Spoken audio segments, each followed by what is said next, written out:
একই দেশে দুইটা নীতি হতে পারে না। বাংলাদেশের মানুষ সিলেটিদেরকে মনে হয় যে তাদের কাছে আমরা জিম্মি, আমরা যেভাবে তারা চাইবে আমরা সেভাবে ব্যবহৃত হইব।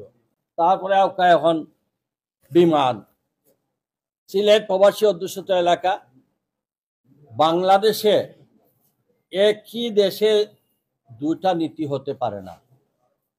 বাংলাদেশে বিমান এবং প্রাইভেট সেক্টরে যেসব বিমান আছে, ঢাকা চিটাগাং রোড, ঢাকা রাজশাহী বা ঢাকা সৈয়দপুর, কোথাও ফ্লাইটের যে ফেয়ার এটার কোনো হড়পড় হয় না। কিন্তু সিলেটের ব্যাপারে যে ওই যে আমাদের শেয়ার বাজারে যেভাবে উঠানামা করে প্রতিদিনই সরকারি বিমান এবং বেসরকারি বিমানের তো বলার উপেক্ষাই রাখে না। তারা বাংলাদেশের মানুষ সিলেটিদেরকে মনে হয় যে তাদের কাছে আমরা জিম্মি, আমরা যেভাবে তারা চাইবে আমরা সেভাবে ব্যবহৃত হইব। আপনাদেরকে একটি ফিগার দেখাই।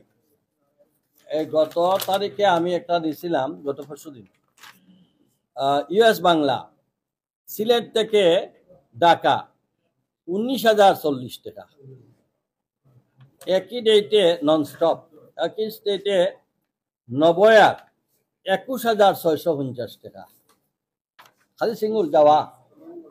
ইউএস বাংলা আওয়া হইল 21,860 টাকা,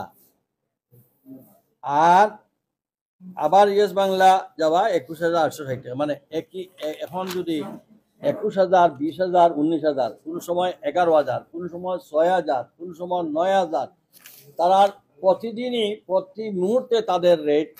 আমি আজকে বিমান ম্যানেজিং ডাইরেক্টরের কথা বলছি যে একই দিনে আপনি যদি 3,500, 4,000 টাকায় একজন প্যাসেঞ্জার নিতে পারেন, তা আদার ফ্লাইটে কেন আপনি নিতে পারেন না? উনি বললেন আমাদের এটা আমরা পেট্রেট করে ফেলবো। আমরা কেন এটা কে করছে? সিলেটের ব্যাপারে, ঢাকা সিলেটের ব্যাপারে আমাদের অন্য জায়গায় যে রেট আছে আমরা ওইটা দিতে রাজি আছি, কিন্তু বৈষম্য কেন?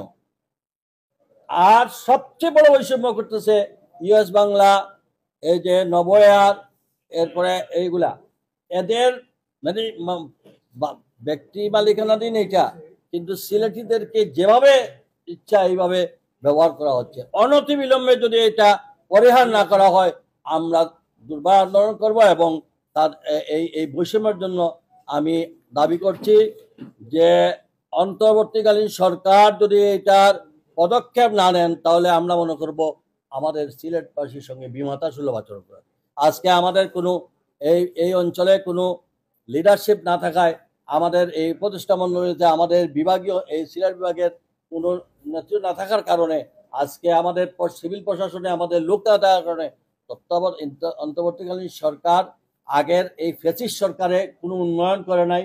আর পাশাপাশি এই অন্তর্বর্তী সময় 1 বছরের মাথা প্রায় 6-7 থেকে 8 মাস হয়ে গেল, চিটাগাঙে দেখেন কত কাজ হচ্ছে, আপনি নোয়াখালীতে দেখেন এক বন্যার সময় মাত্র একবার বন্যা হয়েছে, তাদের প্রজেক্ট কতটা হয়েছে, সড়ক, জনপদ এবং এলজিডি থেকে করা হয়েছে। আর আমরা গত 10 বছরের কয়েক 3 ধাপে বন্যা হয়েছে, আমাদের প্রজেক্টগুলো বাতিল।